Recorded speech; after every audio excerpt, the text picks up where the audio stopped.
నేను వచ్చాను, నా రోలు వచ్చింది, పచ్చడి చేశాను, అద్భుతంగా కుదిరింది. సో, ఇవాల్టి మన రెసిపీ వచ్చేసి కొత్తిమీర కారము, రోట్లో చేసిన కొత్తిమీర కారం అనమాట. తస్మాత్ జాగ్రత్త, అద్భుతంగా కుదిరింది. ముందుగా ప్యాన్‌లో కొంచెం సెసమే ఆయిల్ వేసుకొని, వేడైన తర్వాత మెంతులు, ఆవాలు వేసుకొని, ఇందులో రెగ్యులర్ మినపప్పు కన్నా ఇలా పొట్టు మినపప్పు చాలా బావుంటుంది ఈ పచ్చడిలో.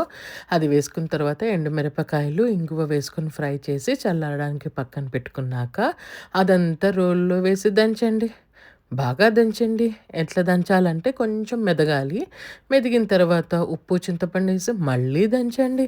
దంచండి, బాగా దంచండి. దంచిన తర్వాత కొత్తిమీర తీసుకుంటాం గదా! ఎందుకంటే ఇది కొత్తిమీర పచ్చడి. మరి కొత్తిమీర తీసుకోవాలి కదా! అది 2 బ్యాచులుగా చేసుకొని, బ్యాచ్ 1 వేసి మళ్ళీ దంచండి. మంచిగా ఆకు మెదిగేదాకా మంచిగా దంచండి. కొంచెం అక్కడక్కడ ఆకు తగిలినా బానే ఉంటుందిలెండి. మరీ గ్రైండర్‌లోలా పేస్ట్ అవ్వక్కర్లేదు.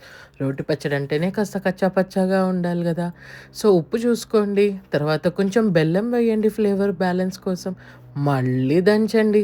ఇలా దంచిన దాన్ని వేడి వేడి అన్నంలో ఒక బొట్టు నూనేసుకొని తినండి. తర్వాత నాకు థాంక్స్ చెప్పండి.